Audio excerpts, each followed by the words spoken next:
Well, officially, welcome everyone to our broadcast this month. We are so excited to have each and every one of you here with us. I've seen so many of you guys already in the chat box letting us know that you're chiming in. I love to see it. Today is about how 3 of our amazing advisors banked $870,000 in Cost Seg commissions. And we're going to talk all about the tactics they use to do that. Now, since so many of you guys are already in that chat box, I want to remind you it is, of course, open, and we want you guys in there. Feedback, questions, comments throughout the event today. It's very important. We do answer those questions. We make sure to cover those usually towards the end, but don't wait to the end to start asking them. Ask those as we go throughout the content today, and it'll help get you entered in that kit giveaway. Now, if you guys have already followed us on YouTube and you've liked and followed our Facebook page as well, all you have to do is just be active in the chat box during the event with those questions and comments, and we'll get you into that. Now, I mentioned that today is all about how 3 advisors banked $870,000 on Cost Seg commissions. Today, we're walking you through the exact system they use, the tactics. This is not just smoke and mirrors, guys. This is really what they did, who they talked to, and how they did it. And that's amazing because we want to see each and every one of you be able to do that as well. Now, in order to do that, I would like to bring into the call today Ryan and Kendra Maddock. Now, Ryan and Kendra, welcome to the event. Thank you so much, Heather. We're excited. Today, once you can, there we go. Oh, there we are. You all can see that we look a little different today, and we're going to get to why here in just a minute. But thank you for that great introduction, We are at Heather. like the back of the studio. For those of you, if you ever pay attention, where there's a table that way, and usually there's 2 chairs in the background. And so we thought we would sit comfortably today. Great. I love it. I don't know. Listen, if you are a slide junkie and you like 300 slides, this is not the broadcast for you. I told Kendra, I'm like, let's try to go slide free for this one, but we have like 4 or 5 visuals. But other than that, totally different format today.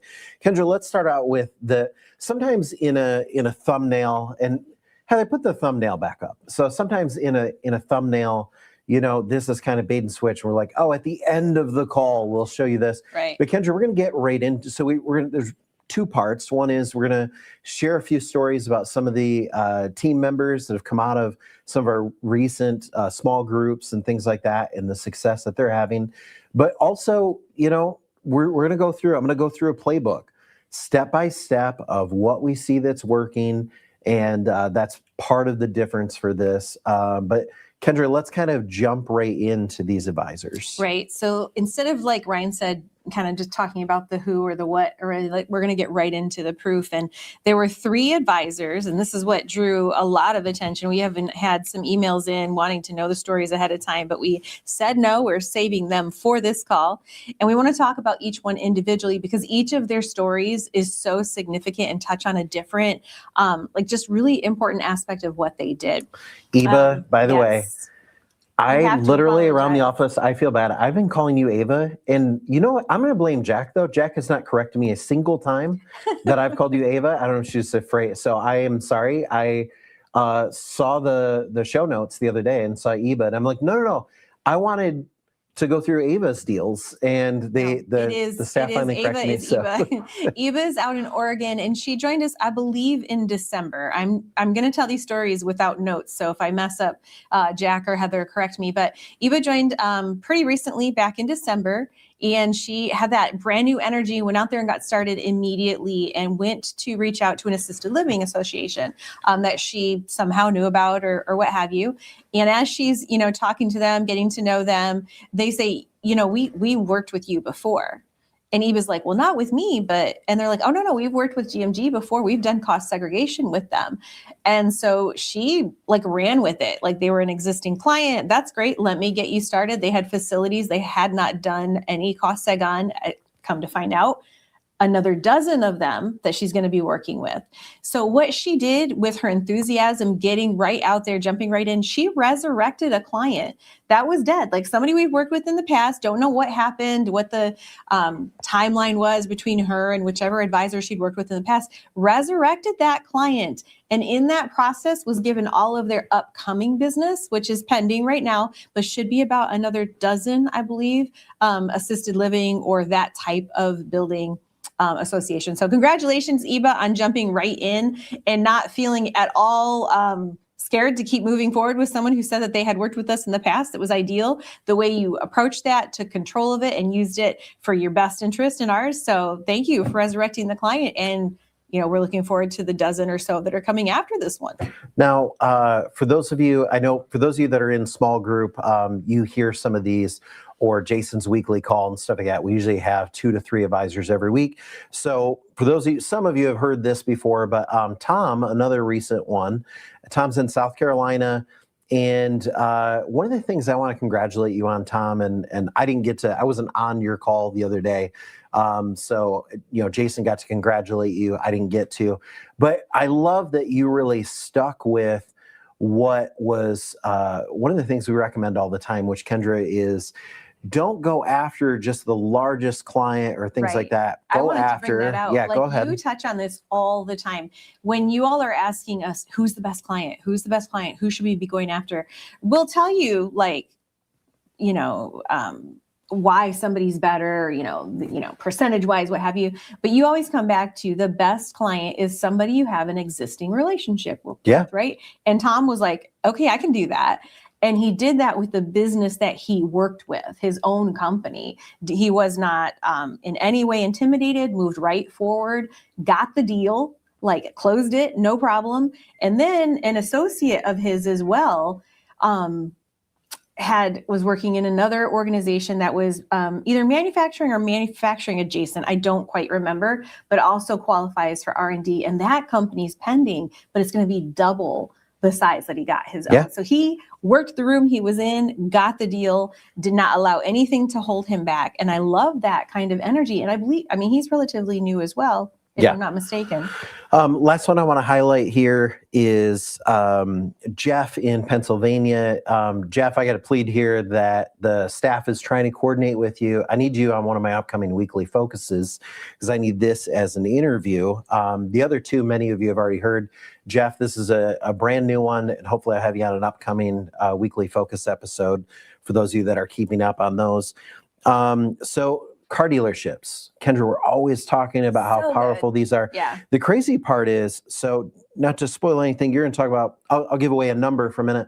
So 19 properties so far for a car dealership, a single car dealership, brand or owner, I should say. Ownership, I guess, yeah. And the crazy part is, in Jeff's area, some years ago, we did a 27 property that some of you may remember hearing about and seeing show up on. I love Jeff's story because Jeff's been around for a minute. So I wanted to know the details. This is a great opportunity that he closed. I asked him. I have not been. See, I'm so out of it. I didn't even.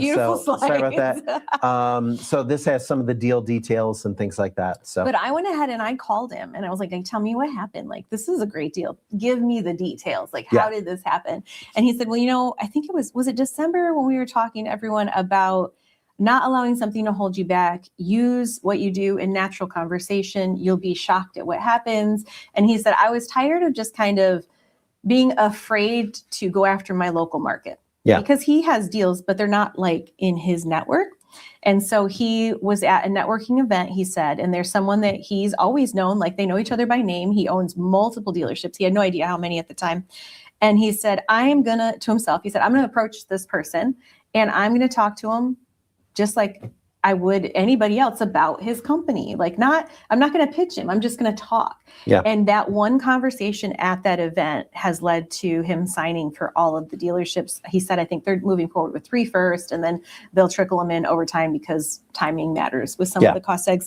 And Jeff was like, I'm kind of proud of myself. And I'm like, I am too, because he's like, it's not that I questioned whether or not you guys knew what you're talking about, but it does take a lot to overcome a little bit of that intimidation when you're approaching someone who's right there with you in your local community, your local network. And Jeff did so and did an amazing job. And so I guess the big reason for sharing these stories is not only to draw you guys to the call, because that's a big number to get you guys to be like, okay, I got to see what happened here, but to show you that it's possible, it's happening. But there's something that we have to tie that together with is how do you get there? And that's another reason why we have this set up today is Ryan's story, his original kind of where did you start from? What did you do story? I've heard it, I know it by heart. He's shared bits and pieces with you guys over the years. And when he realized that this was we sit down and kind of storyboard, and he said, I want to tell my whole story. And I'm like, well, yeah. And I got to say, because last month we had Neil and Kate on. I know this month we're kind of just showing you images and telling you deals really quickly. But, for the last probably 5-6 months, I mean, I think we had Neil and Kate on. Last month we had Chris, we've had Dan on. I know in some of our weekly calls, we've had Gerald on sharing his story. Right. So Dan's killing it. Dan's not even in that stat that we just said. Dan's at, I don't know if I'm supposed to out this. Dan's at like 250 grand in commissions himself in the last 30, 45 days. Yeah. That's just Dan. And Dan's not part of that 870. So, when we started talking about this, you were going to highlight some Neil and some of the other people and Gerald that have had some partnerships. And I kind of said, this is personal. I want to talk through. And as we started storyboarding out, that's kind of where we decided, well, let's ditch the slides. Let's sit down and have a conversation. I hope you're liking the format. And by the way, Kendra, everyone needs to put in the chat and the comments. Normally we have that up on our screen. We can see your comments. We'll be able to see them later in the call. So, but as we're talking, I want people to engage with this. When there's something that triggers, well, how did that work? And we don't cover it in our story or in our conversation, our interview, put it in the chat so that we can come back to it. And then we'll know, what's hitting home with you. What did maybe we miss in our dialogue that we want to make sure to share with you? So that's super important to be able to do that. We're going to come back to it. We actually have it on our side devices for that. But to get started, I'm just going to basically, Ryan, if it's okay with you, just start off by asking you some questions and kind of get in them from there. So first of all, take us back however many years. Maybe you want to share that, maybe you don't. But when you first started, what did your model look like? Like, what was it? Well, when I first started, I think it's so hard because I don't know what all I've shared on calls and what I haven't. But I had a large IT exit. And I had a large telecom exit. I owned 3 different firms. And over the course of about a year and a half, had exited all 3 of those to, Fortune companies that everybody would know the name on. And in small groups, I think I've shared some of those names, but I won't go into it today. And so as part of that, I owned a consulting firm. And, in trying to get clients to pay for my services, I stumbled into cost segregation and R&D and these other tax credits. And my original way in was because I wanted to help clients pay for my consulting services. If you're bidding... A lot like many of our affiliate advisors, the same type of situation they're currently in right now. If you're bidding a $2 million consulting contract, and you can go find a client $1.5 million in federal funds. Right, a way to pay for it, then I guess you're in, right? Yeah, There's exactly. So that's why I set out.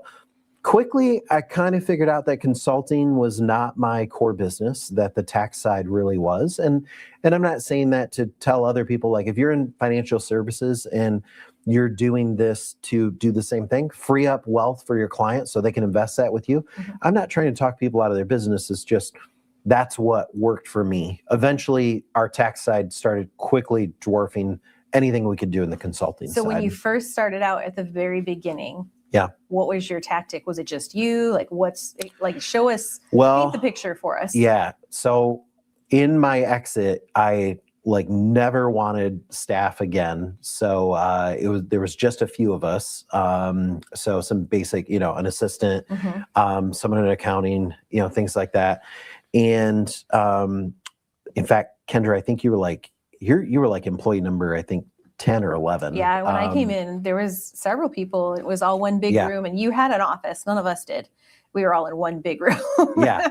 So, but when we first started, I was in, I guess, what I would call a one-to-one model. And what that means is you go out there and you meet with people every day, and you can close as many, even if you have a 100% closing rate, you can close as many deals as meetings you could have. And I was a pretty good closer, because when you're giving away free money, it's just a matter of being in front of the right people, positioning it the right way. And usually I could close every time. But, quickly I kind of realized I could only make as much money as meetings I could have. So I hired a couple of guys, and I don't mean then a sexist way. I just mean the first couple of people were guys, former insurance, former PNC, people that I knew would be in front of the kind of client I wanted to be in front of. And we got started with that. And that's what we did. We went out in a one-to-one model and, got better at spending less time in lead generation and more time in the actual meetings so that we could close more deals. So you're successful on paper. You've got this small group of people working with you or for you, but was there something missing? What was the problem? Because something changed. Well, I mean, for starters, I had in my effort to exit and create freedom, I had built myself a job. Because every day which is I what had everybody to, wants to do. Yeah, I had gotten out of. I won't say the number, but we had a pretty massive number of employees before I exited, and I never wanted that again. I never wanted. So you saw that path, that's what everything was building up to, and what did you do? Well, like I said, I moved from handcuffs to handcuffs, but I think where you're getting at is the kind of pivotal moment for me was like on accident. I would love to say this was planned and strategic. Yeah, not the case at all. I guess there was a couple of things I learned early on that when I was working with someone, I really needed to stop looking at how I could get what I wanted and turning my focus. And I think this was where my sales tactics had such a high closing rate, is I was turning my focus onto find out what you want. What are you trying to do? And how can what I offer give you that? So instead of coming in and, working with someone, I'll give you a real analogy. Early on, I can remember when they banned indoor smoking. I'm dating myself a little bit here. And so all the restaurants that I worked with had to build these like patio areas and things like that. And so I would just go in, and instead of like talking about cost seg, I would say, man, that's crazy. What are you guys going to do with this new indoor smoking ban? And they would say, yeah, we got to build how much is that going to cost? And they're like, well, we've had quotes for 900,000 and we've had quotes for this. And how are you going to pay for that? And then that kind of thing. And they're like, why aren't you tapping into federal funds? So what I would do is just find out what their pain point was. And I know I'm not teaching. Everybody on this call knows about pain points. That's the way to get it's psychology 101. You find out what their pain points are, you expand on them, and you give them a solution to that. But I think you took it another step further. Again, accidental. I was working with a funeral home, and you already worked here by now. I did. I remember. Yeah, you just worked here. And so I was working with a funeral home, and this was probably 17, 18 years ago. And we had signed them for the one property, and he had another property that he was about to work on, about to build. Well, renovation built. No, I think it was like he was buying a building and they were renovated, and then it wasn't a funeral home at the time or something like that. And so he said, well, what can we do for that property? And I said, well, and back then we didn't have the feasibility report digital. I had my flip chart. For those of you who might remember, you follow your left line, you go like this. And you meet at the right point. So I'd say, well, okay, it's launching in 2008. And I'd follow that line over. What are you spending on? And he said, I don't know. And I'm like, well, just give me a ballpark, Lawrence, so I can tell you what you're going to get. And what I thought was, I'll just sign this new property that he's not even built yet.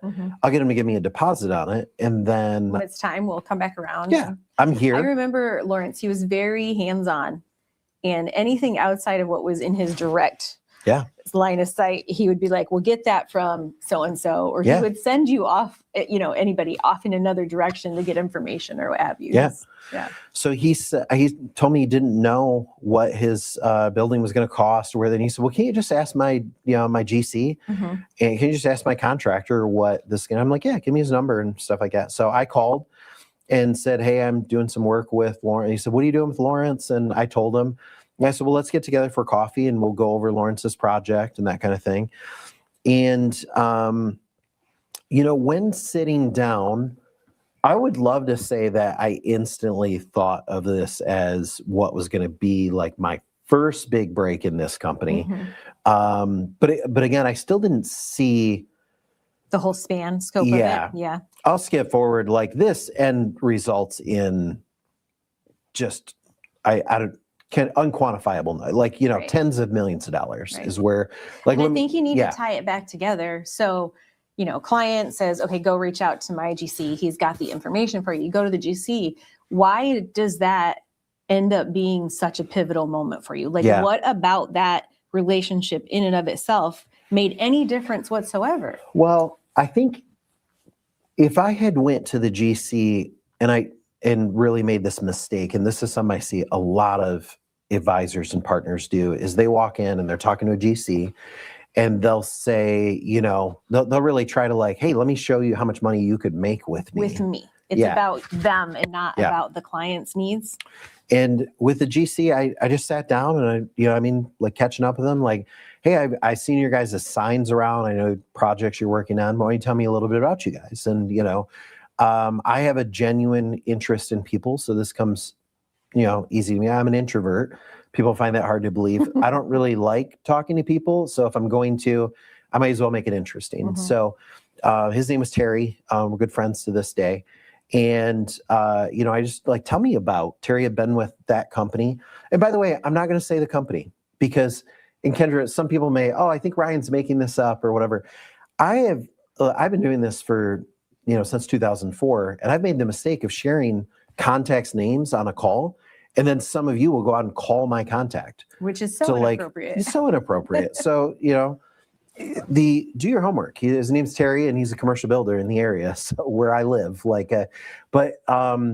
So anyways, I sat down and I wanted to know what they wanted to do. And they were in the process of building, I'm going from memory here, but I think it was like an $18 million facility. Wasn't it their own? They were building, they're very well known in our area, and they were building their showcase, their beautiful building. And it was, when it was done, it was gorgeous. And so I said, well, that's cool. Like, what are you guys doing? What do you want to do? And it's funny, almost anyone you sit down with, they want to be number one in their arena. They want to grow, they want to explode. They've got expansion plans. I mean, this is generally the answer that you'll get from anyone. And so again, instead of like jumping on that to like, hey, Terry, you should become an agent of mine. Let me sign you up with a code and, we'll get you going on this. And, you can go through this whole process and then, imagine how much money you can make because I'll pay you this much every cost seg you give me. Instead, I just really wanted to know, well, Terry, what is it that's going to keep you from that? What's going to, like make him start emotionally. I mean, it is emotion. It's tied to that, to start thinking about, what's holding me back from my goals or my dreams or what have you. And those conversations can be so interesting when you're talking about people who are building different organizations and stuff like that. And in asking those questions, what did you find out? Well, and not to tie too much psychology into it, but the reason I do that is I like to know what is it that you're trying to accomplish, because that gets people dreaming, they're excited, the endorphins are going. And then, well, what's going to keep you guys from that? Now I've taken it away. I mean, this is kind of psychology 101 a little bit. And of course, for him, the two things were they had to stand out in other competitors. They're bidding the same projects everybody else in the county is bidding. Yeah, and they were wanting to move into these larger projects. And in order to do that, they're up against larger and larger companies. So they need a competitive advantage. And the second thing, and I've been doing this since 2004, the answer always is money. Yes. My client needs money. And so at that point, that was the commercial builders, problems, so to speak. And at that point, I just kind of really I got out Lawrence's feasibility report. And in fact, Heather, if we could pop that on screen, this is not Lawrence's, this is just a feasibility report, but it looked the same back then. Imagine if you had this one back then. Oh man, I had a paper copy PDF. So I got out Lawrence's feasibility report and I said, well, here's what we're doing for Lawrence. We're gonna do the same thing for his other property. And I said, let me ask you something, Terry. if you walked in and, to like one of your jobs you were bidding and you walked in with one of these every time you went in, do you think that would help set you apart? And his answer was, this is what's comical. You guys got to get this. Heather, I don't know what camera it is, so I don't look at this camera. There we go. This is what's comical about this. He asked me how much that would cost. He was going to pay me.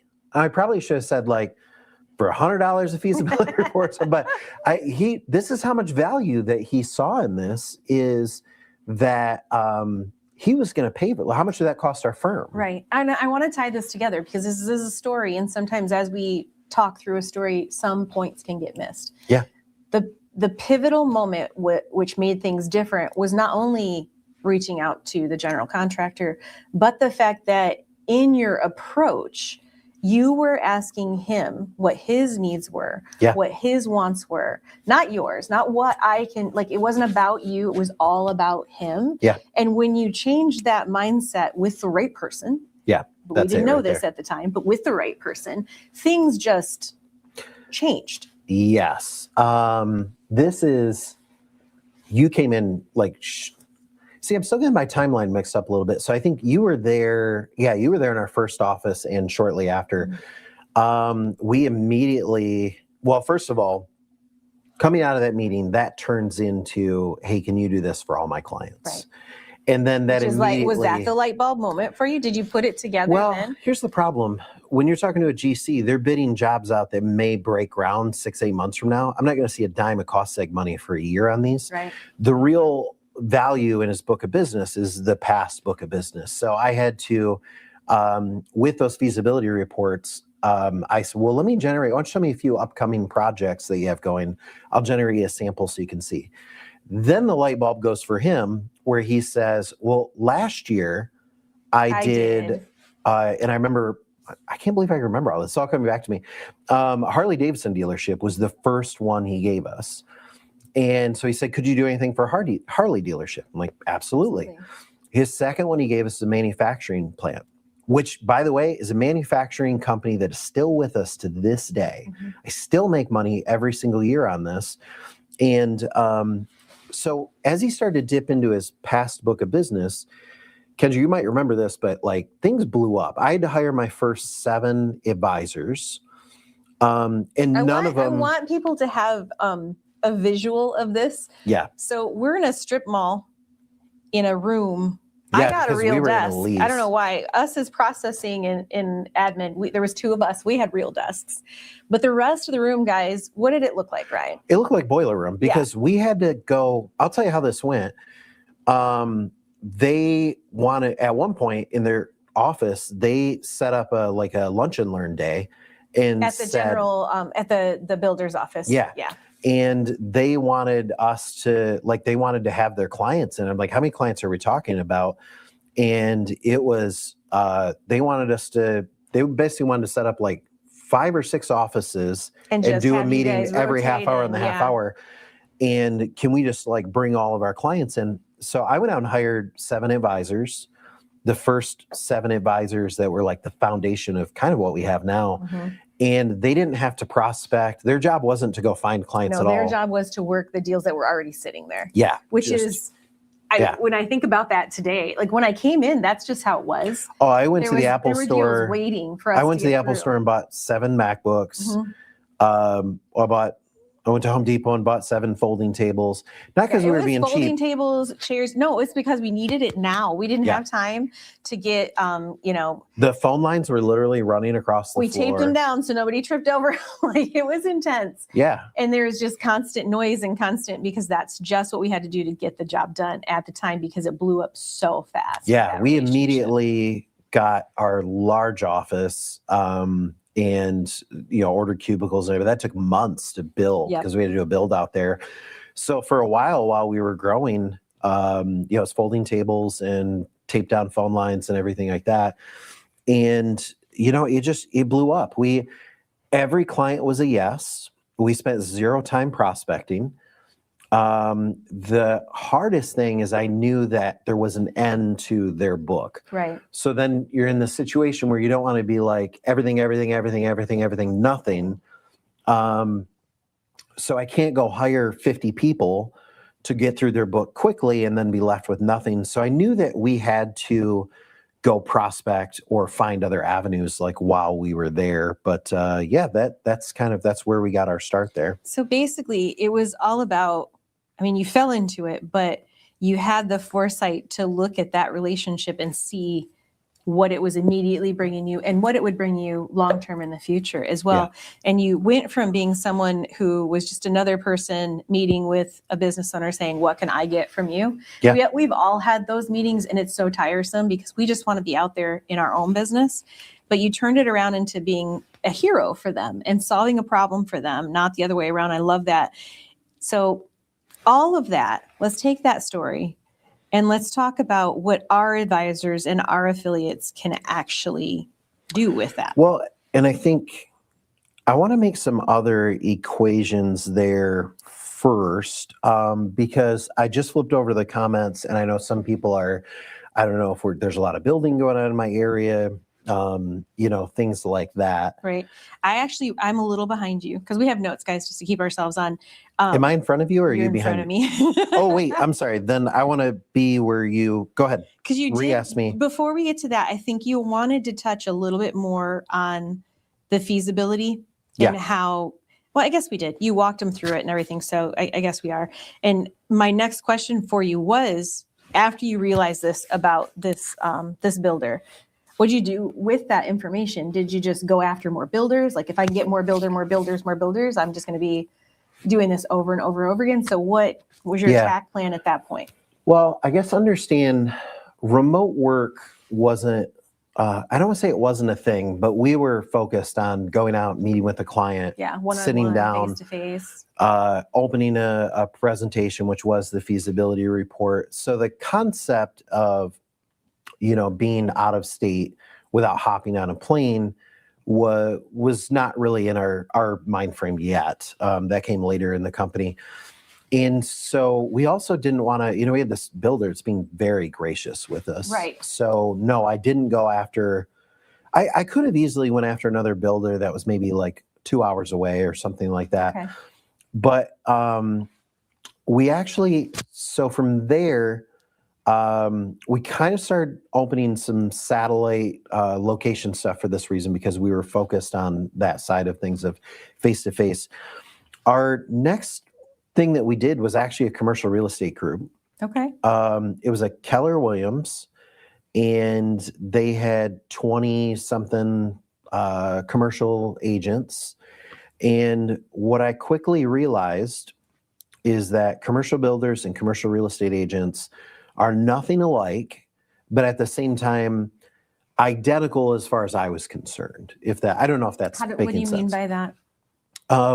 Their needs are exactly the same. Their wants are exactly the same. Okay. The challenges are the same. Which is where you focused your whole approach. So it makes them almost identical in that sense. Like they're the same type of partnership to go after if their needs are exactly the same. Yeah, we sat down with this head of Keller Williams Commercial Real Estate for their area, not like they're franchised. They're all in little groups. Yeah, at least I think they're franchised. They're in cover groups. An area. Yeah. They have a national, and then they cover each different areas. Yeah. So you sit down with one, and what is it that you guys want to do? Well, we want to be number one. We want to expand. I want to double the size of my team. I want to become this. I want to buy the flag of all these different things. And then same thing. What's going to keep you from that? Cash flow. And well, there's this other guy. Yeah. There's always another guy. There's always another gal. And that's just, the one standing in their way. And so same thing, Heather, just for visual, because we have no slides. I don't know if people are bored. The feasibility report, once again, I pulled this out of my bag and say, well, here's what, we can do. Client. And when you think about it too, correct me if I'm wrong, with a commercial realtor, you have double opportunity because you have on the buy side and on the sell side, right? This is what, so you're talking to a commercial realtor and you say, what's a property right now they're having trouble selling? And they say, well, I have this car dealership location. The owner's already this, or I have a restaurant, whatever the case is. And then, for me, I had this flip book with like a bunch of these in it. And so I would flip to my restaurant one because he's got a restaurant. I'd be like, okay, here's a restaurant, $1.7 million. I said, what if like with your listing, you had this? And so that's that side that you're talking about, the sales plant side. That seed so they understand what it would Yeah. do for them. So the person buying the location is going to get that. And then I would go a step further and say, and then they're also a client once you, so all the properties you've sold past tense in the last, and they're like, well, how long? And I'm like, 20 years. Yeah. And when people hear that we can go back 20 years, their mind just explodes. Because as a commercial real estate agent, if you're able to show a value to anyone is a pending client. Yeah. Like we have our commercial and our residential, same guy. He is always working for us. I guess. Yeah. He'll bring us listings. We're not even looking for anything. So they have to maintain those relationships and showing them something of value they can bring to them, because it's very difficult to maintain those relationships over long spans of time. So, in a little bit, I don't want to get ahead of myself, but I do want everybody to understand and know, like, flood your questions, because where I'm going with this after we're kind of through this story a little bit is I want to show you, I mean, if you haven't pieced it together yet, how to go get your first commercial builder or commercial realtor. And again, they couldn't be more different and they couldn't be more synonymous in terms of what we can do for them, what you can do for them, what they need done for them. They want to be number one. There's competitors standing in their way, and cash flow is standing in their way. So, and isn't there, my question was for you, like, why are they the top partnerships? I think you've kind of answered that with what you just said, all of those reasons. But I think there's one more reason too that makes them top. Well, they're in front of our ideal client. And let's talk for a minute about ideal client. This is a tough one, because I tell people all the time, the ideal client is the one you already know. We talked about that earlier. Yeah. The Tom in South Carolina. And, you're if you know someone, if they're not in our top list, like, that's your best client. Still the top for you. At the same time, not all clients are created equal. Some clients are better than others. So if you look at this and you say, hey, who's the most profitable clients that will generate the most in commission, the longest term residual, all these other things, and then who's already in front of them? And this comes out of Kendra, because, like, at the end of the day, I'm good at networking. I'm good at getting in front of people, but I hate doing it. People laugh all the time about this. Like, I am an off the chart introvert. I'm going to be here on camera and doing all this and making jokes and everything. And then I'm going to go sit alone and watch TV, because I'm just be totally happy. I'm an only child and an off the chart introvert. And I have a very small circle. And it's funny, for those that work here in our physical building, they'll tell you they rarely see me because I operate well alone. So anyways, So if you feel like you're struggling with that, it's not an issue. Yeah. Well, I went for partnerships out of laziness, not because I just didn't want to be out there all day. That works easier for me. Yeah, I would. In an ideal world, someone faxes me over. Back then, it was literally fax machine. Someone faxes me over a deal. I fax back a proposal, and we never talk. That's my ideal world. So when you're looking at clients to close quickly, clients are going to pay residual, all those other things. Not all clients are created equal. Heather, I want to take a look at some of our top categories. I've been talking for a while now, so let me flip the table a little bit on you, Kendra. Walk us through, everyone should know this by heart now, but what are our top 5 industries that people should be focused on? Well, our number one is always going to be manufacturing. Yeah. And do you want me to say why, or just give you No, we'll come back to that. Okay, manufacturing, auto dealerships, hotels, restaurants, and then there's 3 that I combine as one because the buildings are pretty much just the same building, and that's apartments, senior living, and home health. Yeah. That's our top 5. All right. Now, that's all that's on our notes, but I want to go off script for a minute. Lovely. And I'm gonna, can I interview you for, let's do this. I guess so. We talk about this stuff a lot. And so manufacturing. Right. I don't know why, if I'm interviewing, I feel like I should take my mic. Let me be like a real YouTuber and go like this and I don't know. So sorry, Heather, I probably just messed up all your mic levels. Manufacturing. Why are they goodest? Yes, I just said goodest. Goodest for a very simple reason. They literally qualify for every one of our services at the highest amount. Guys, I want to tell you, write this down. For Okay? example, I'll give you the Manufacturers qualify for everything we do. cost segregation because they're properties and Yeah. and just they're full. Their buildings are full of components. We're talking gas piping, water, electrical, specialty plumbing, specialty lighting, like all of it. Yeah. So cost seg highest level. The R&D tax credit, you can't get a better candidate for R&D. They get to go back and collect. They can stay for evergreen as long as they're making money. So and highest, like they're literally the highest qualifier for the research and development tax credit. Work opportunity tax credit, the people that they hire tend to qualify at a much higher rate for WOTC than most other industries. They're in areas that are empowerment zones and all these different little strategic tax credits that we don't really advertise. They're just kind of in there with the hundreds that we look at when we get somebody in. And we're still doing property tax mitigations for these guys. Yeah. And I'm going to pull in when we did ERC, every single one of our manufacturers qualified for ERC. Some of them are in disaster zones, so they get the disaster stuff too. So they just literally qualify for everything. And I want to point something else out. You can get into like manufacturers that are just ridiculously huge. That's not who I'm talking about.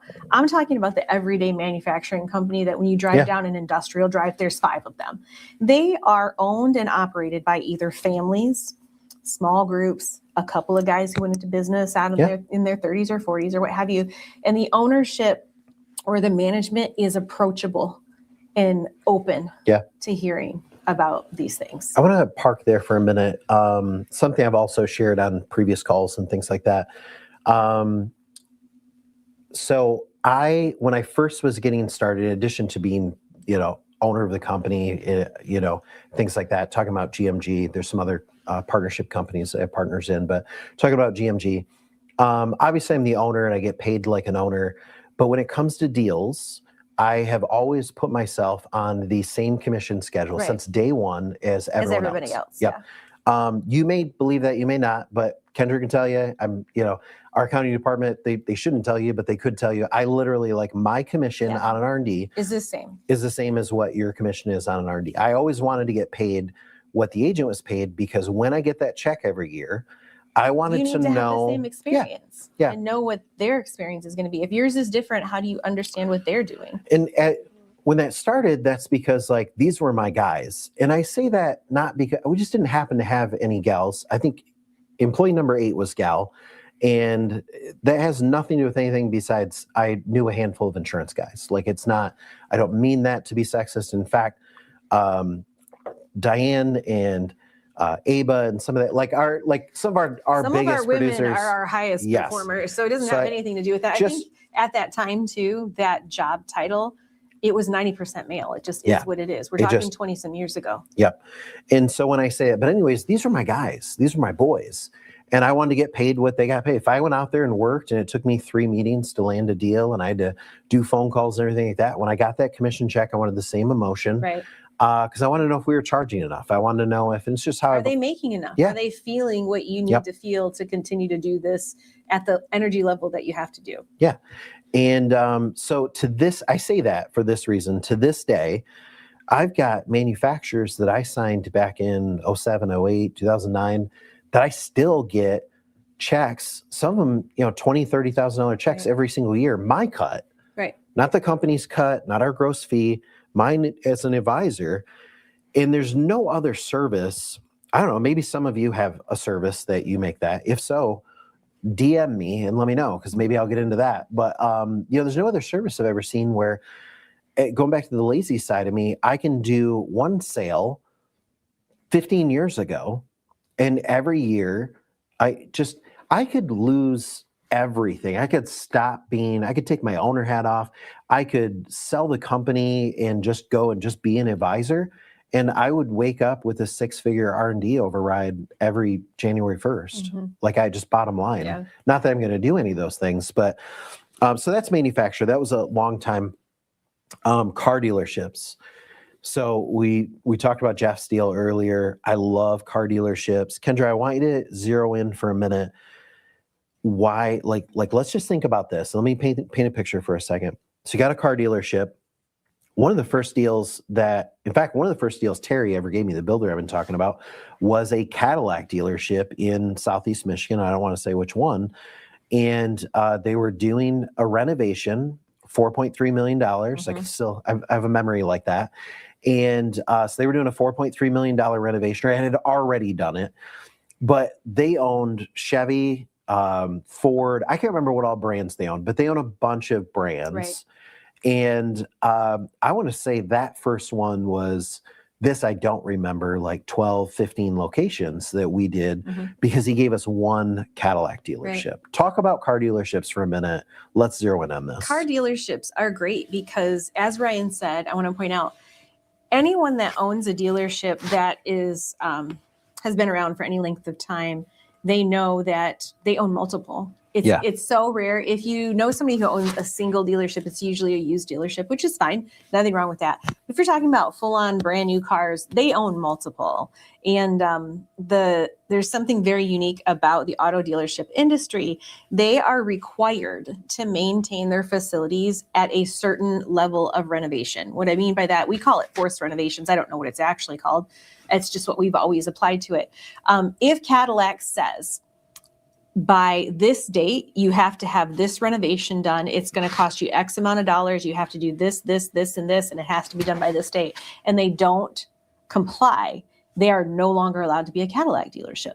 So we call that forced, right? It's a forced renovation.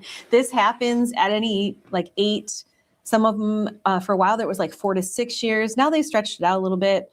6 to 8, sometimes 10 years, but they constantly have to do these renovations. And you guys know what I'm talking about. You've driven by any number of dealerships over the years, and they're constantly under some type of construction. That's why they are forced to do it. They have to maintain certain requirements on the way they look and the design and everything. And so that puts us in a unique position because cost segregation can be applied and it is a benefit to them. The other side of it is because that's an aspect of their industry, they're usually somewhat familiar with cost segregation, whether they got around to doing it or not. So they're not unfamiliar with this concept. And again, for some reason, these guys that own 15, 20 dealerships, they hang out in their local communities. Yeah. I know one personally, and he owns 40 dealerships. And I feel like that should be somebody way up here, like who knows somebody that, and I know somebody that does. So they're not these unapproachable, lofty, way off in the distance. They're regular, everyday guys in the community. So they're approachable. You can usually reach them if you use the right tactics. Yeah. And they're great qualifiers.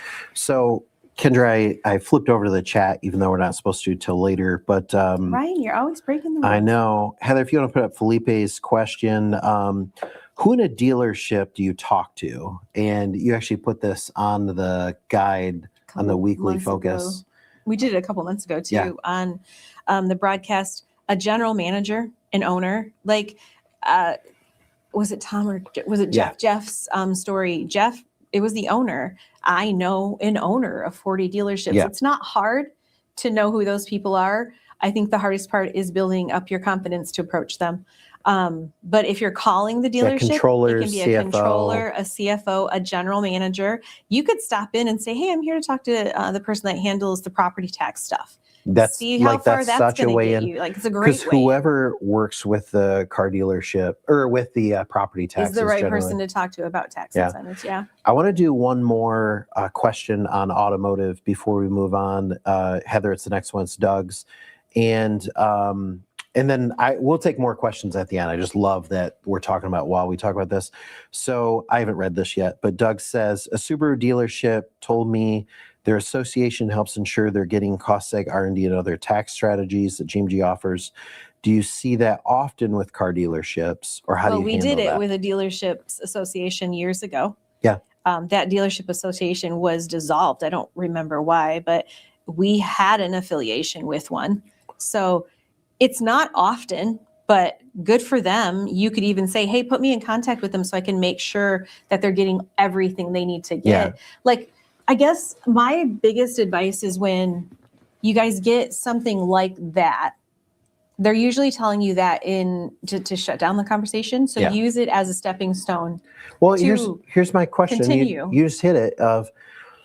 So if somebody says, oh, well, part of the association, Chevy's brought in an association that helps make sure we get stuff like that. How much did you get? How much did you get? What was your guys' check last year? We didn't do it. Okay. That's great. Like, that's what you're and generally you can going to say, find. oh, that's awesome. The association or the group that I'm with, we do that as well. How much were you guys able to get? Yeah. And if they are not able to give you a number, say, I can take a look at it and you can take it back to your association and have them double check it. Yeah. Like, you just have to be confident enough to use that as a stepping stone to further the Well, conversation. and we've had advisors, when we talk about partnerships, which is one of the things we're talking about today, we're talking about partnerships in direct business. Mm-hmm. A lot of times, landing an association doesn't actually get you anything. It gets you in the newsletter. It gets you. But people tend to forget about it. And then they'll say things like, oh, we do that. But they don't actually do it. Yeah. So ask the question. Troy, I said I was done. This is my last one. And then we're moving on to the next industry. So Troy says, does the savings calculator work accurately for auto dealership renovations versus the entire building? Absolutely. I would ask why do you think it does it? Well, I understand why, because it says year built. Yeah. So when you're doing the calculator, if we simply, like a lot of times people do two. So let's say you have a calculator and they bought it in 2015 and they renovated it in 2021. You just do two line items. Yeah. And 2015. There's not a way to put that in the calculator without becoming very convoluted. It used to be in the app, but it was so complicated for end clients. People would get so confused. Treat it like two properties. Yeah. The top one is the one they bought. The bottom one put in the year that they renovated and the amount of the renovations. And when we actually do the reports, we treat it separately as well because it's different amounts. Yeah. So that's car dealerships. Kendra, hotels. This is another one. I mean, we have done countless hotel. I couldn't even, if you went into our CRM and typed the name Patel, you would get tens of thousands of results in our CRM because we've done that many hotels. Yep. Hotels why are hotels just amazing? Well, you have to think about the type of building full of components. Yeah. Constant wear and tear. So they're constantly having to replace. They also are under a forced renovation situation with their brands. What is it? Sleep, Quality. I don't know who they're owned by now. They're just all the, Hyatt Place, Hilton Gardens. Hyatt says every 5 years you have to do this, this, and this. If you don't do those things, they pull their name, and then you're just a nobody hotel. Then who's going to stay there? So they are forced to maintain and do these upgrades and renovations on a timeline, which makes cost segregation highly a good idea for them. They are usually in situations where we can do property tax mitigation. A lot of the employees qualify for WOTC. ERC was a huge one for them. Zones, again, a lot of them are like in downtown areas, things like that. So great qualifiers for everything. And another point that you touched on a moment ago is the ownership. The ownership is not difficult to get in touch with. Yeah, they're usually from the receptionist to the owner is usually maybe one level of management in between. A lot of times they're on site. They don't like to advertise that, or they will move between multiple facilities. Like they usually either own another hotel, a restaurant, or whatever, and it's usually family. Yeah. They'll change ownership within family. And when something changes ownership, it changes entity, which means it's time to do what? Another cost segregation. So it's a great opportunity. Yeah, they don't keep properties for 39 years, which makes Cost Seg a really good. And again, because of their industry, they are usually quite aware. Yeah. Whether they got around to doing it or not, they are aware that there is a tax incentive that would benefit them called Cost Seg. You did earlier, so I'm going to combine apartments, senior living, home health care. Now, I want to clarify why we're combining these. These are residential. If somebody says, oh, is that residential commercial? I'd be like, oh, it's residential. They're residential in the aspect that someone lives there, but they're commercial in the aspect that it's of how it's classified as far as cost segregation. The other thing that makes them similar is with Cost Seg, I want everybody to understand, there's a saying you're going to hear me use, and it is with Cost Seg, more guts, more glory. So if you picture a shell of a building that is 300 foot by 300 foot, if it's empty, it's just a warehouse, it has one plug in the corner and two lights above it. That's the far extreme. Then you have storage units, which have a little more divider wall in between. And on and then the you far have retail space. It's a little more. yeah, way over here in this category, you have this same box, but in that box, we have 6 different residents with electrical and carpet and all these different things. One compact unit. Yeah. And they're, again, for the same reason hotels, except for the forced renovations, they're full of the components that we need them to be. They usually have employees, at least assisted living and home health have employees for WOTC. They're in specific zones, property tax, just right, like it checks every box all the way down. And again, they're not hard or difficult to reach decision makers. Yeah. And so it makes your job a little easier. All right, last one, restaurants. I'm going to put you out on the spot a little bit. Kendra and I actually don't have the same number 5. Kendra's number 5 is restaurants, and my number 5 is small medical practices, like your local doctor's office. We disagree about this, and that's okay. It just depends on how many advisors are turning in which deals. Yes, exactly. At the current moment, we're doing a lot of restaurants with a FICA tip credit and things like that. But why are restaurants amazing? Same reasons. Yeah. All of their components, tons and tons. Especially you've got this huge build out that you'll do for the back end of the house with the kitchen and everything. And there's a lot of wear and tear on a restaurant, and so cost segregation is highly beneficial.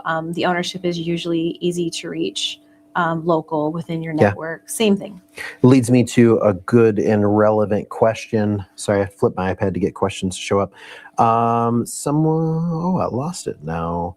What it basically said is, I can't believe I lost it. Because I'm in the wrong. Sorry about that.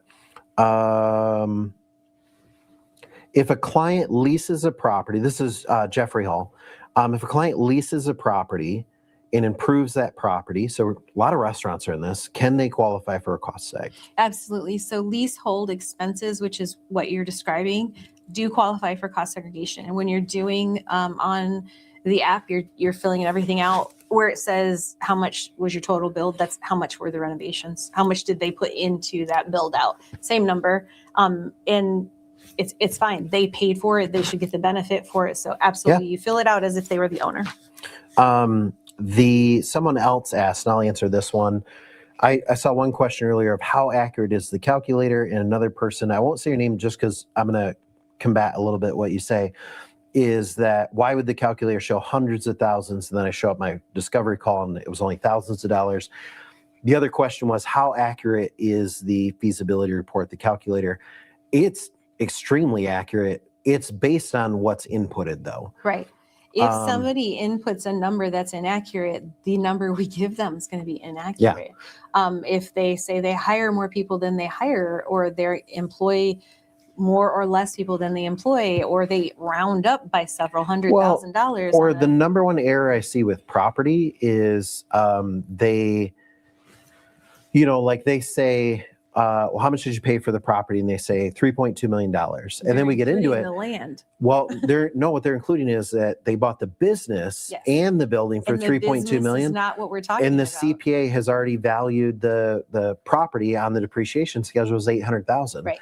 So if you told us $3.2 million, and it's actually under $100,000, like there isn't anything. Yeah, then we're going to be looking at a low number. That does happen from time to time, and we can easily see that when we see a depreciation schedule. And a lot of times, not a lot of times, it happens where they'll give us a wrong number. If they give us a wrong number, the output number is going to be incorrect. That's just how things work. Now, Kendra, with all of these companies that we're talking about, I was sharing earlier that I originally went out with a one-to-one type model. Right. And I'm going to go have each conversation. Yep. And what we're going to show you how to do, and we're empowering you to do, is this other approach. You can leverage these connections or these partnerships and have exponential reach.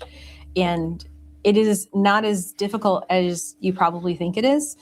Hearing Ryan's story should help you to wrap your mind around the fact that that can be done.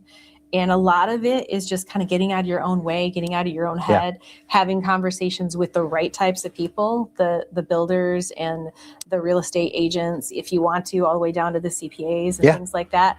So it's not difficult. It's pretty easy to do. And those relationships pay off for years and years and years. I'm going to say a couple of other good ones that you could swap out in your mind here. One of which is we said commercial realtors, we said commercial builders. You just mentioned CPAs. CPAs, you'll hear talked about a lot. Like Gerald has built, I think, his entire business on that. You hear Jason talk about it a lot, different things like that. CPAs aren't my favorite because they take more work and it's harder to find. You have to maintain the relationship. Yeah. It is more work. We have an internal staff member. All his personal deals come from a couple of relationships. Yeah. It's great. If you have the time and that works Most for of Clark's deals come from that's CPAs. what I'm talking about. Yeah. Most of Clark's personal deals come from like 3 CPA relationships that he made years and years What ago. I would group in here also is P&C agents, property and casualty. What they all have in common is you say, okay, who's the client I want to be in front of and who is in front of that client daily? Right. And I would say when you're thinking partnership, think partnership, not association group. Because when you have it goes back to what does an association group want? Well, they want you to pay their fee to be in their magazine and be highlighted as a sponsor. What does a commercial builder want? They want to be number one. Yeah. And if I can provide a way for them to be number one, they're going to bring me along on every meeting. So those are great ones. I do want to get into some real practical, like I'm going to highlight just how do you go get a builder today, and I want to walk through that. Before I do, Kendra, we would be remiss not to mention it's March 2nd right now. Yes. And I guess I didn't mention our goal earlier. Yeah. And I need to tie it back around. So today is about one thing. And however we accomplish that, we accomplish it. But that one thing is your fastest path to close cost seg deals before April 15th. Yeah. And we wanted to touch on these stories from the existing advisors that you heard early on and Ryan's story. So you can understand the proof that's sitting there. The ability to do this is it's not insurmountable. It's simple as long as you're following the right tactics or following the right plan, I guess. Yeah. And so that's what our biggest focus is. Between now and April 15th, we want you guys to be closing as many cost segs as possible because the timing is perfect. It's right now. The more you close, the more you're going to make. So before we jump into Q&A, I want to really just show you how to go land your first commercial builder, your first commercial realtor. Heather, for this, I'm going to use 2 visuals. The first one is the feasibility. You can get that ready. And then skip past the blueprint for now. We'll come back to that. And after the feasibility, I'm going to go right to the Cost Seg page because Kendra, I want to show people how to do this. So one of the questions I saw is, can this be done remotely? And these days, like absolutely. Like it's almost expected. Right. It's the tools that you have right now are designed. They were designed during COVID. Yeah. So absolutely, these tools are designed to be used remotely. You can do it in person as well, no problem, but you have every tool at your disposal to do it remotely. So if I'm sitting down with a commercial builder, don't worry, I'm not going to go into role play mode, but it's hard not to. But so if I'm sitting down, I'm talking to you, you're a commercial builder, the first thing I'm going to do is get to know you a little bit. I'm kind of recapping a little bit with my own story, but what do you guys tell me about your firm? What kinds of properties do you? Oh, that's amazing. What makes you guys different? All these other things. And eventually, out of politeness or curiosity or whatever, the conversation will turn towards me. I'm very patient when it comes to this. Let them talk about themselves. Let them talk. And then eventually they'll say, what do you do? And for my show and tell in this case with a commercial builder, or you could swap out commercial real estate or P&C. All 3 of those work for what in fact, I think if you can picture a commercial real estate agent, a commercial builder, a P&C agent, you could be having this coffee meeting with. Imagine that on your iPad, you've got the feasibility report. You've built yourself a sample. You've got it bookmarked. Kendra, we just had a meeting with, I won't say his last name, but Bobby he's in Delray Beach, and just sat down. You watched me do this exact thing. We sat down, we're talking to Bobby, and first thing I do is as we go, I'm kind of pull out a feasibility report, and I start scrolling, and it's got all the cool little animations and stuff like that. And the best way when someone says, what is it that you do? I can say, well, we help find businesses, local, state, and federal tax incentives. So for example, here is a manufacturing plant and here's what we were able to find them. And I'm just going to show him or her the feasibility report. Kendra, I can tell you universally, I'm going to get asked what's available for blank, and they're going to name another company, and I'll tell, like Bobby said, I know someone and they own, I don't remember, it was like 30 or, no, it's more than that. It was like 300 storage facilities. Now, this is the magic part right here. Heather, I want you to flip over to the Cost Seg page real quick. And so now I've got this tab already loaded, and this is my Cost Seg page. We're doing things out of order, but we'll come back to this. And I'll say, well, let me show you what we could do for someone like that. And I scroll down, and Heather, don't actually click, but so right here you see feasibility report. You say, we actually allow our partnerships to build a feasibility report in real time. And I clicked that button. Don't do that, Heather, but because everyone's seen the calculator a million times. In fact, Heather, go ahead and click it. That's going to take you to the bottom of the page, but let's just not fill it out. Everyone's seen this a million times or a thing like it. And so now I'm going to sit here and I'm going to say storage facility. Right. We're going to take a stab at how much. Right here. We're going to fill it out. And then I showed him millions of dollars for his client. And then the next thing he said is, what about a blank? And he named another type business. This just happened like what about a charter school? What about a this? What about a that? And Kendra, you were sitting there at breakfast with me. You know, we walk out of there with 4 or 5 clients from this one partnership. He's in the financial space. He's in IT. I wouldn't know how to describe Bobby. He's in everything. Yeah. He's in the connection business. So Bobby's like, he's gonna be my new best friend, I think. But as I go through that, so that's what I would do. I would just take him in and boom, you're building a feasibility report. Right there, and they can see it. And this is the proof. I'm sorry, I know I have us a little off point, but anything you want to add there? Or? No, okay. It's right there in front of you. The tools are at your disposal. This is, Ryan kind of gave it away, but we revamped the Cost Seg page for this exact time frame for you guys to be able to use. Yeah.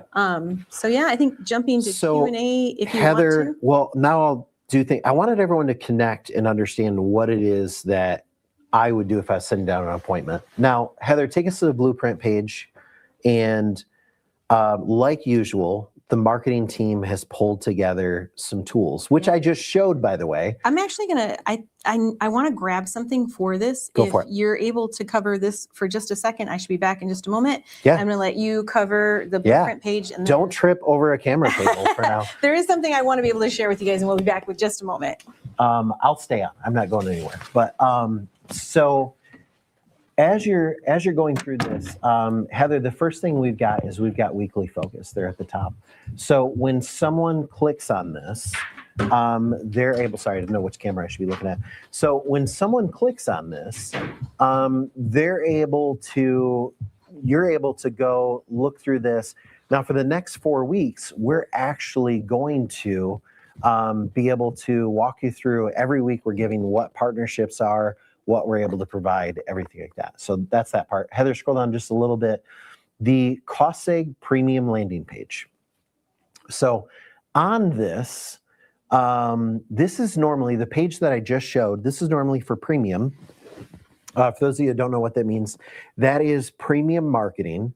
That's our $99 plan. It includes social post. Now, I guess we're giving that to everyone for the next 30 days because we want you to go use it. Not because we want you to try it and then you might buy it. Most of you are on it anyways. I just don't want anyone to not meet with a partnership because they don't have this. But this includes the premium version of our pages, explainer videos, social posts, HTML. That's what's all in premium. If you're not in premium, maybe you should consider it. If it's on the budget, don't worry about it. You can work without it. And Heather, now let's go over to that Cost Seg premium landing page. And I want to show what this is here. So first thing is, everyone right now for the next 30 days, you have access to this, whether you're in premium or not. So you can sit down with a partnership, and the first thing that you're going to do is show a feasibility report that you build.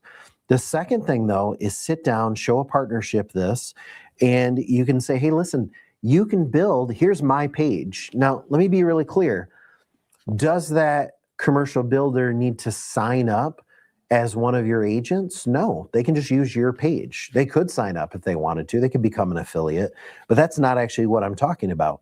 What they can do is just go to this page, your page, and you can say, well, hey, listen, go play around with it, build feasibility reports. Heather, you can keep scrolling. From there, we've got some case studies. We've got some general information on what Cost Seg is. And at the very bottom of this, we've actually embedded a special version of the calculator.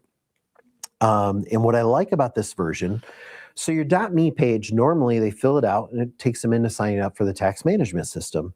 This page, they fill out the same calculator, but then it's going to take them directly to the feasibility report. Okay, so as they start filling this out, Heather, we're not going to go all the way through it, but I'm going to name a couple things. Let's do a car dealership that has 100 employees. And let's say they hire 25 people a year. Let's say $3 million payroll. Let's say, yes, they own a property. And for now, let's just do one. So let's say that they own, so let's say I'm sitting down with a commercial builder sampling this. So we've got a car dealership, State Street property. It was built in 2021 for $3.9 million. Okay.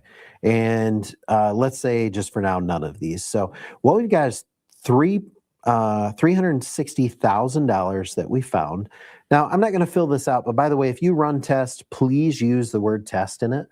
But you can see if I was sitting down with a builder, a realtor, or anything like that, if I fill this out and click next, I'm going to be taken directly to the feasibility report, or I can book a call, either one. So I'll be given that option as I go through that. So thanks, Heather. You can drop that off, and I'm going to take some Q&A at this point. So first, from Burhoff, do partners have to pay $99 a month? So I'm not sure if you're referencing the affiliate program or if you're referencing whatever the case is. But keep in mind, when I'm talking about going and building a partnership, you don't have to bring them in as an affiliate. You can just have them go through this same process. Sorry, I lost my chat window. There we go. You can have them go through this same process and just use your page. So no, they don't have to do that. Same person, will the calculator make a feasibility report without having to sign up? I think that question came in right before I said that, but if you're using the Cost Seg version of the page, it's going to take them right to the feasibility afterwards. So really good question. And same person clarified that they meant affiliate program. No, your commercial builder doesn't have to become an affiliate. They can just use your page. The only reason for them to become an affiliate is for them to, if they want to earn commissions and things like that. But I wouldn't bring that up unless they do. Now, if they do want to, you're going to snap into override mode at that point. They're going to earn, kind of the bulk of the commission. But a lot of commercial builders and things like that, they're thinking about being in the commercial space and building and things like that. So good question there. Next up, I'll take John's question, John Vance. Do you have to sign up for the premium to get the free version?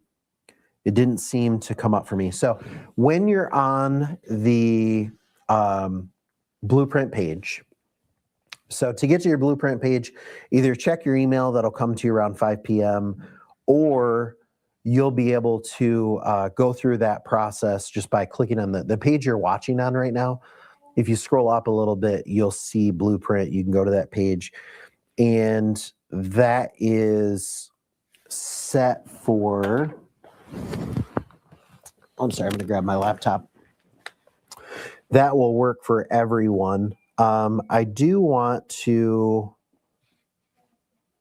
go in. Heather, did we make the blueprint? Heather, you can come live with me for a minute. Did we make the blueprint page? That's live right now, right? Yes, blueprint is live as of right now. Okay. And then cost segregation. So somebody said, yeah, I wanted to double check. So that does not require premium for you to get access to right now. Yeah, this banner right here that the marketing team added, it'll be right on their blueprint page. That takes them immediately to that new version of the page for Cost Seg. Sounds good. And Kendra, good luck climbing back in through the jungle. I'm going to go to the blueprint page for a minute, and I just want to check something. Well, I have good news. There's blueprint.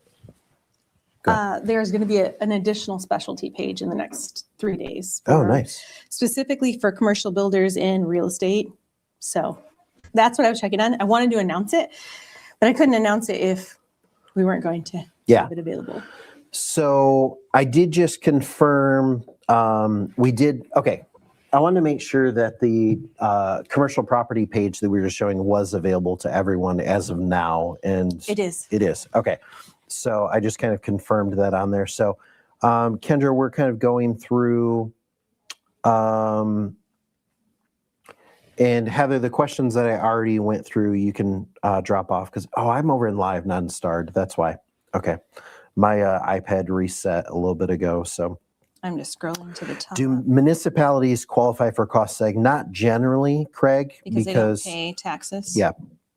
Brian, can anything be done for property management companies that focus on corporate, executive housing, insurance displacement? If they're pro-profit, if they pay federal income taxes, then yes, they would be able to tie in. Kendra, I'm going to work from the top if you want to work from the bottom, actually. Great question. My phone is small, so I can't see your name, so I apologize. I think this is at Retire Wealth. And she asks, may an organization use my page rather than signing up as a rep? You can always have somebody use your page. That's your deal. Yep. They wouldn't get paid out like an advisor affiliate. They would just have the opportunity of utilizing that for their client base. Like they would be the client. Yeah. A couple of questions about Tom from earlier. What business did Tom from South Carolina? Sorry, that's because I didn't have the slide up at first. So Robert, that was... I didn't want to give too much information because it is his employer. It is a manufacturing adjacent, I believe, organization. Yeah. Another person said, I'm intrigued by Jeff. I know some hotel owners who aren't taking me seriously. You said that Jeff took a different approach when he started a conversation with an owner of a car dealership. You said he didn't try to pitch him, but I don't understand what he did to catch his attention. Can you elaborate? I think, again, it goes back to what we were saying earlier. Really find out what they're trying to do. So if you position yourself differently, that what I always like to do is, I'm Ryan. I work with small, mid-sized companies here in Southeast Michigan. I represent a fund of $2.3 trillion. Our job is to get it into the hands of small, mid-sized companies here in Southeast Michigan. Mm-hmm. Last year, we actually, were able to get this in the past years, we've been able to get $37 billion into the hands of companies. And so I kind of want to hear about some of the goals you guys have. Mm-hmm. So notice the difference. I'm not pitching my company. I'm kind of encouraging you to tell me why I should give you some of my war chest. Right. It's a different approach and it comes across as such. They don't feel like they're being pitched. Yeah. You can start it out too, just by asking them about their company and say, I've always been curious, like what kind of goals do you guys have? Yeah. Compliment them on their organization. Sherry says, and I'll let you pick one for after this. I have a builder that I talked to about Cost Seg, and he said he did some research and didn't feel he needs a discovery call because he wouldn't qualify for anything. So that's if you have a builder, I think with the builder, kind of like we've been talking about, really it's the difference between saying, hey, I want to do Cost Seg for you versus tell me about your organization. What is it you're trying to do? And when they say, well, like one of our clients is a car dealership or whatever, you just go over to the page and show them what you can do for a car dealership. Because it feels like in that dynamic that maybe the builder, it's a builder, right? Yeah. The builder might feel like he has some kind of obligation. Yep. Where they shouldn't feel that way. Like if you're coming off of Ryan's story, if you follow that mentality through, you don't want them to feel like there's an obligation. You just want to show them what kind of benefit there can be to them and their clients. Yeah. One question, how do you overcome the objection that my CPA handles that? This is actually one of the questions that we have on the bottom of the blueprint page. We have some Heather, you want to throw that up real quick? There's like Scroll frequently all the way asked to the bottom. questions with answers in there. And I don't want to actually say, because I think that this actually answers it much better. So Heather's going to show you where to find it. What you're seeing right now is the blueprint page. Scroll all the way to the bottom. Right in there, there's one that says something like my CPA. What if my CPA says something? There it is. This is the answer I've been saying for over 20 years. Yep. That's great. I'm glad you have a CPA. We work with CPAs all the time. We look at hundreds of local, state, and federal programs, and a lot of CPAs. It's just it's really touchy. Don't ever want to make them feel like their CPA is not servicing them or doing something wrong, because a lot of people are extremely loyal to their CPAs. Just tell them, yeah, we actually work and partner with most CPA firms. They're not actually able to do a lot of the stuff that we can, so we do it for them and they provide it. Let me say too, if you're getting the word CPA thrown back at you too often, stop saying. You probably brought it up. Stop saying the word tax. Yeah. This is really simple. Let me go over my pitch again one more time. So I work with companies here in Southeast Michigan. This is for where I'm at. I work with manufacturers here in Southeast Michigan, and there's about $3.2 trillion available in federal funds. And my job is to work with small and mid-sized companies here and see which companies, would qualify for that. What about what I just said says the word tax or says I should get my CPA involved? None of it. None of it. So if you go in and say, I have an advanced tax strategy that your CPA probably should have done, or but your CPA doesn't do this for you. Like, don't say anything about their CPA. And a don't lot of say times tax. We bring it up. And I've noticed that over the years, when someone is struggling with that, they're encountering that over and over again, review what you're saying, because there's something you're saying that's triggering that response. Yep. Is WOTC on hold by the Fed? No. No. Jeff asked, Heather, peek through the star. You can get rid of Jeff's question because I answered it. Donald, I haven't seen you in a while. Kendra, will you be supplying social media posts in campaign format as usual? As usual. As usual. You saw it on the page. Yeah. I haven't updated them because there's so many, like in the last 3 or 4 months, because there's so many on there. And I check social to see how often. There's a way I can actually find those ads specifically, and they're not being exhausted. Yeah. So they're still there. They're great. They're all relevant and can be used.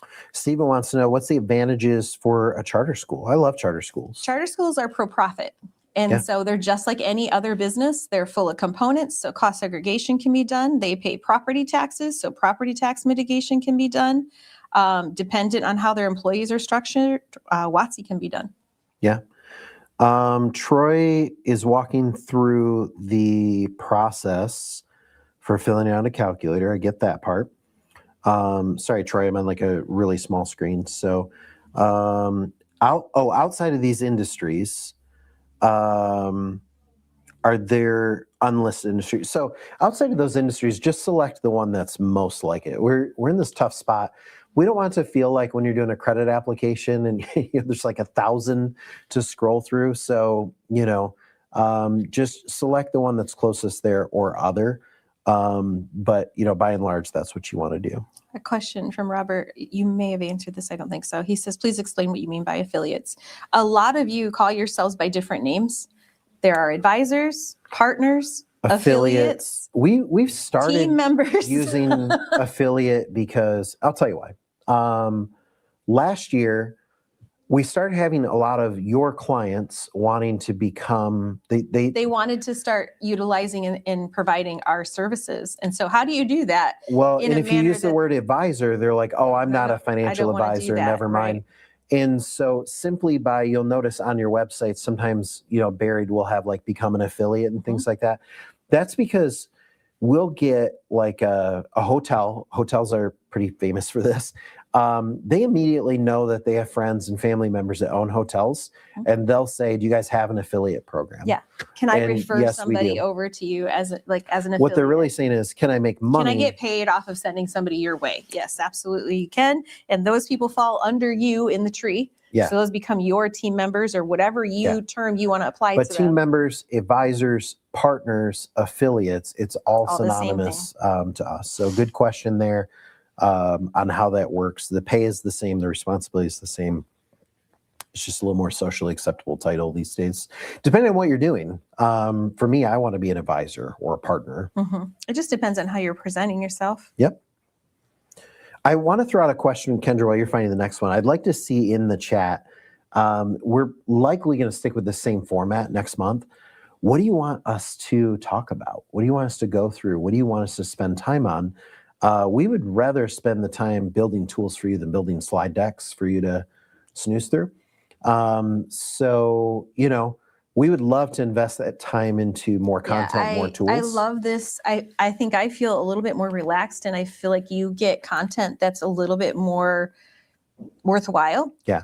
So any ideas that you guys might have, something that you think that Ryan and you'd like to see us What present? would you like next month? What would you like us to cover in a more relaxed format like this? With commercial real estate realtors, are you trying to reach the owner or a leading agent? Listen, you just start where you can start. A lot of times that is going to be a leading agent because they're the one that's out there. They're the one that's grinding and trying to take on work, but they're going to bring you into the fold really quickly. And here's why. So you're trying to bring in, Samantha, the leading agent. She's kicking butt in an area. She's got all the listings. Immediately she sees the opportunity and says, well, I want to take this quote up a level. I want to sign up my whole firm because I want to make money every time everybody in the firm has a property. We want to adopt this as a firm. So we're generally seeing that as the case. Here's a good question. Does it ever work to run what you think for a feasibility study and send it to the prospects as a red herring to get in the door?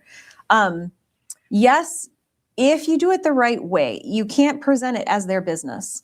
If it's a restaurant, you can say, hey, here's a sample restaurant that I think might line up with some of the same structure as you. But don't ever try to pass it off as their company. That's going to cause problems down the road and with calculation issues and things like that. So I would put it in as a test. If you wanted to share a similar organization, but represent it in that manner, don't ever try to represent it as their company. I will tell you what, though, I'm going to make you a deal, retire well. Sorry, I don't have your full name.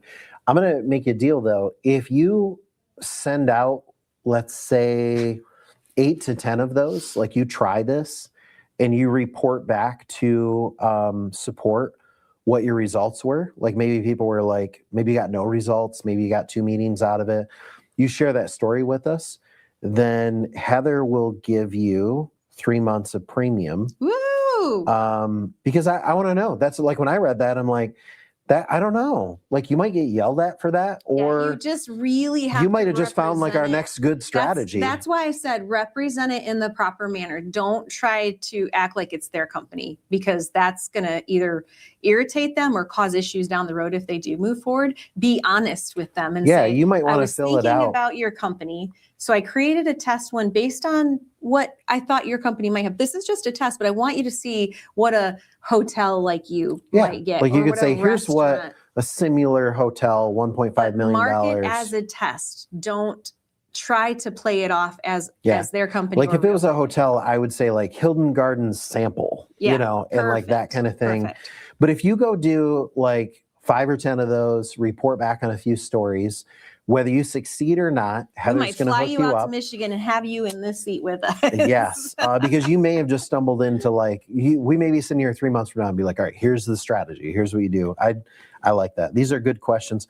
Heather, I'm not seeing all this is what I want you guys to do next month. So I got to get you guys to up your game there. Tell us what you want to see. David asks, do churches qualify? They tend to not, because most of them are tax exempt. So, but if someone else owns their building and they rent, it's about structure. If they're renting a building, then that's a different situation. Sometimes they'll have buildings that are held in a different entity that is not tax exempt. So you got to kind of dig in with a few questions in that one. I'm going to take Michael. And again, if there's a Michael and it was Michelle or something like that, you got to understand my screen isn't that great. So Michael says, I've heard you mention $2.3 trillion available federal money before. I've mentioned that figure to prospects myself, and one asked, can you break that down for me? So could you do that for us? Absolutely. That's a great question. That's a good question. So first of all, this number is low. I just want to add, I made Ryan do this back when he started using this number. I was like, no. I want to understand where this number is coming from before we start putting it out there on everything. So I understand the question. I can empathize with this question.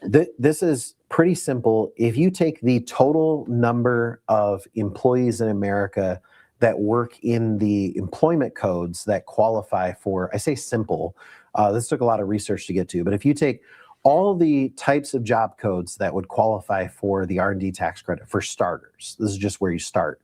And you say, okay, there's that many employees, and then you take their average salaries by state, which is a big guesstimate because that could be all over the place. And then you multiply that by the R&D tax credit, you now have an estimated amount of what the R&D tax credit could be per year. And then you take all of the commercial real estate that has changed hands or built in the last 20 years, and you take its current value, which isn't actually how you calculate cost seg, but that's the best you can really do. It's current value. And then we gave it a haircut discount. And then we gave it a discount for what we find how many properties have generally done cost seg and how many people have generally done R&D. And then you take the total number of new hires per quarter and calculate that out by average acceptance rates for WOTC and things like that. So when you go through all of that, we actually came up with a number that's much higher than 2.3 trillion, but 2.3 trillion was a number that felt good. It felt good to say. It didn't feel like too much of a stretch. It's in line with some of the numbers that I've seen Fox News and Forbes and other people mention, is that but most people before that would just say there's trillions available. When you say trillions available, it's a little more generic. When you say 2.3 trillion, one, I know you're shooting for a number that's lower than what's actually available. If I got in, Kendra, just into state level programs, we didn't even factor that in the 2.3 trillion. Yeah, state R&D is not factored in. Yeah, there's so many other programs. So it's basically, if you take all the R&D employees, all the commercial properties, all the new hires, so just those three programs, and you were to calculate that up, you'll come up with a number that's north of 2.3 trillion. So that's where that number is derived of. Troy has a great question, and this is time sensitive because he has a client that is scheduled for tomorrow.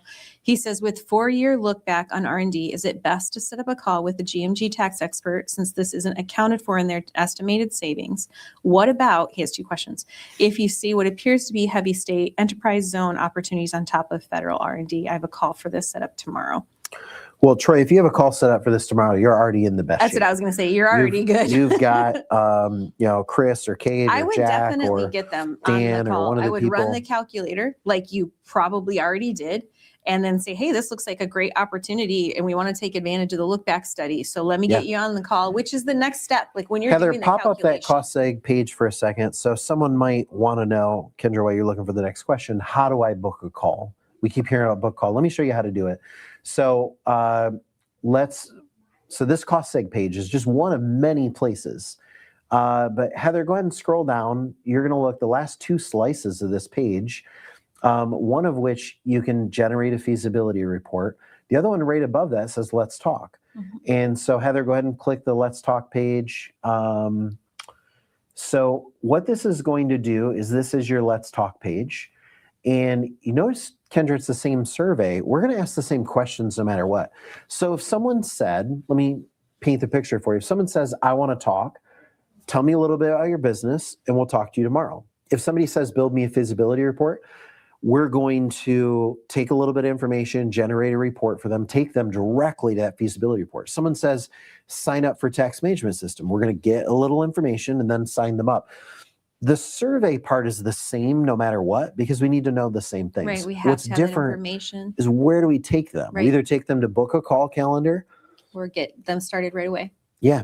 Or get them to their feasibility report. So, and even after, like, if they go through and self-activate, they still have the option to book a call at the end of that. Like it's always bookend with that. Yeah. So that can happen. I do see one question I think is important because we may have missed tying things together for this one. And it's, what is the goal? Oop, did you hit it? Oh, what is the goal for or reason for working with real estate agents? Is it because of their connections with property owners or what? I wish we had this slide. We can. Let's see.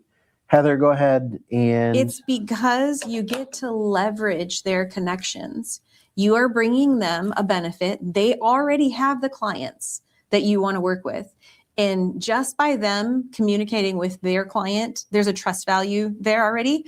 They say, hey, I really think you need to look at this. It's something I want you to consider, blah, blah, blah. However they add it in as their value, you just are really able to make that connection with the client and work with them. And the reach is so much more than just this, so if you're more saying, shallow bandwidth that an individual can have. If you're looking at what's the benefit to you is you get to pick up 50 clients by having one meeting. Right. The benefit to set themselves apart competitively, and they get to, offer their clients cash flow. If you're talking to a commercial real estate agent, what's stopping your deals? The answer is, well, I'm competing against other agents. Okay, well, let's take care of that. The second thing is, my clients don't have money. Well, what if buying this property came with a $900,000 bonus? Yeah. Is that going to, so now all of a sudden I'm looking at this blank $1 million property, becomes a $900,000 benefit with it. Now I'm more likely to buy property A versus property B that's out there that doesn't come with a benefit. Right. Now, some people might, well, wouldn't they all come with it? No, because the other realtor isn't offering this as a benefit. So how would the client know where to even start to find that? Here's another great question. Doug says, is an owner, developer, property manager of an urban lifestyle retail center with 35 tenants be a good prospect? What would you say to them? They'd be an excellent prospect. Yeah. I would share the new page with them and ask them if they wouldn't mind you showing them what the benefit on their property would be. That's as simple as it gets. Really good one. Thanks for pointing this out. So Troy says, great session. GMG uses $37 billion in tax incentives recovered. And on the LinkedIn page, we only say $300 million. So much. We're not on LinkedIn. We don't tend to, a lot of you guys have amazing connections on LinkedIn. We're 3 times removed. So our LinkedIn facing audience is nil. And to be honest with you, I don't go over there and update. Yeah. And so it is a good, I'm going to tell you, I know how old that number is. I think we hit 300 million back in 2015 or something like that. So that's how old. So thank you, Troy. That will be updated. Here's one. That's so comical. Talk about how to work with technology companies for R&D that don't own commercial property. I think that the approach on that would be the R&D tax credit. Yeah. You don't have to own your property for that. And they're familiar with it because they're in the technology space. I've yet to run into a technology company that did not know what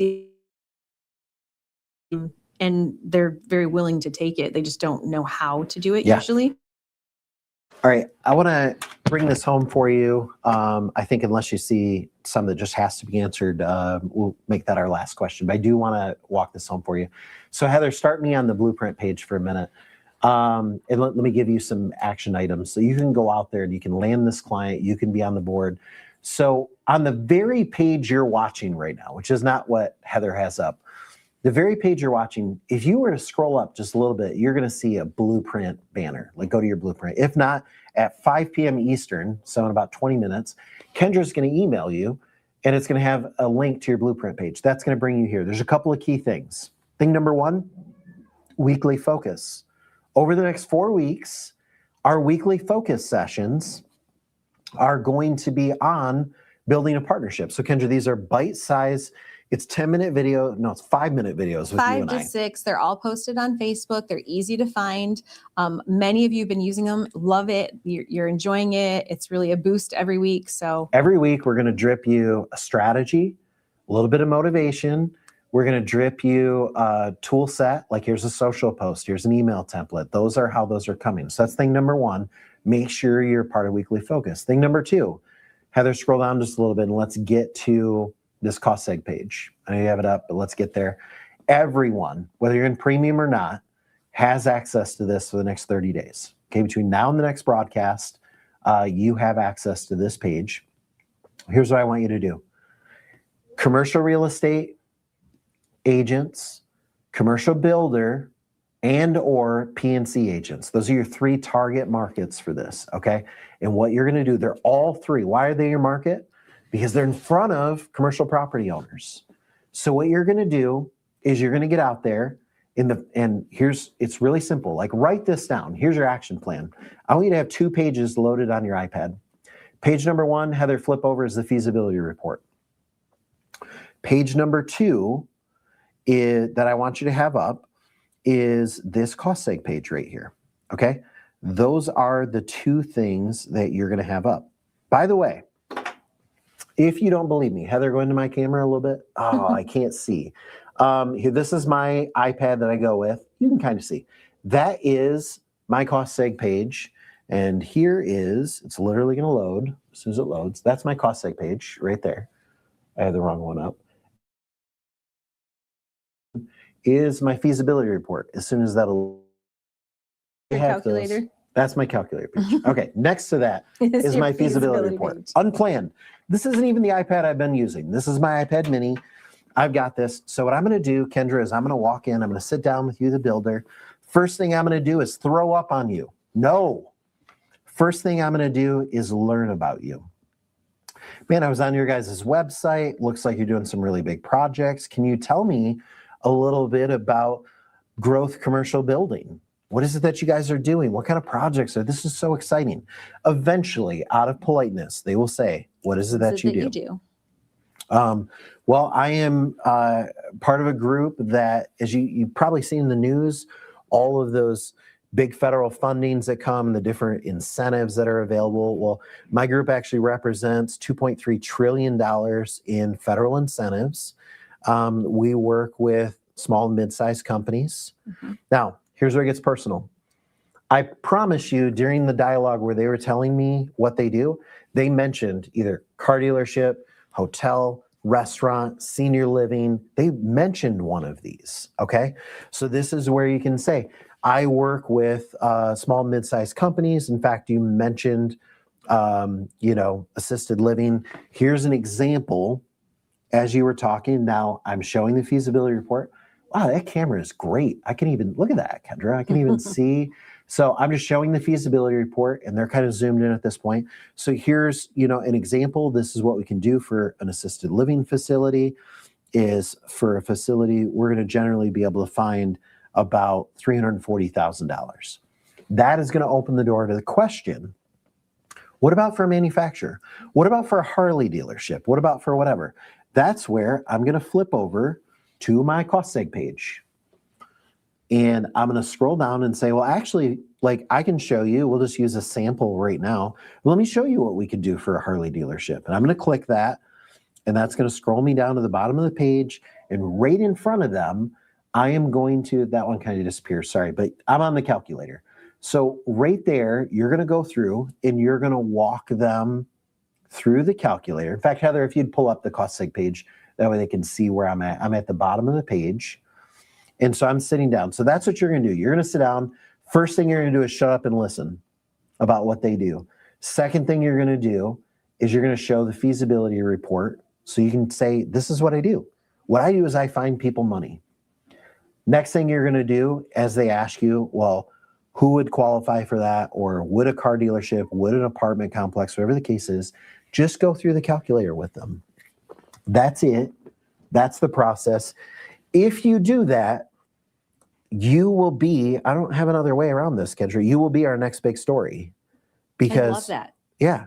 Let's make that happen. That's not a new, Heather, change that to the thumbnail for today's call. If you do this. Be the next big story, guys. You will be on the board. How do I know this? Because I've done it over and over and over again. Right. The first time I did it was with a commercial builder. Then it was with a commercial realtor. I've done this with, my first PNC agent brought me 400 and some clients. I can remember because he literally got his little flip notebook and started rattling clients while we sat there. One after that was a financial planner. He had a physical office, and the same thing happened. We went and did a lunch and learn. After that, we had a chamber bring us in where we sat at tables at the front of the room, and they just had person after person. It was like college application day. People waited in line. If you're doing this the wrong way, you're out there grinding for clients. If you're doing this the right way, you have a folding table set up with a line of people waiting to fill out an application with you. Do you get that? I hope they get it. I hope so. Well, thank you everybody for joining us for this new intimate broadcast. We are looking forward to presenting like this the next couple of times and seeing how it works out. If you think of anything, we did see several people send in what they would like to see us cover. If you think of anything in the meantime that you weren't able to share, email it into our support department and we will take that into consideration. We always like to try to meet your needs while we're out here bringing broadcast to you. I look forward to seeing everybody's new partnerships and Cost Seg deals closing between now and tax day. So get out there and get that started. Thank you, everybody.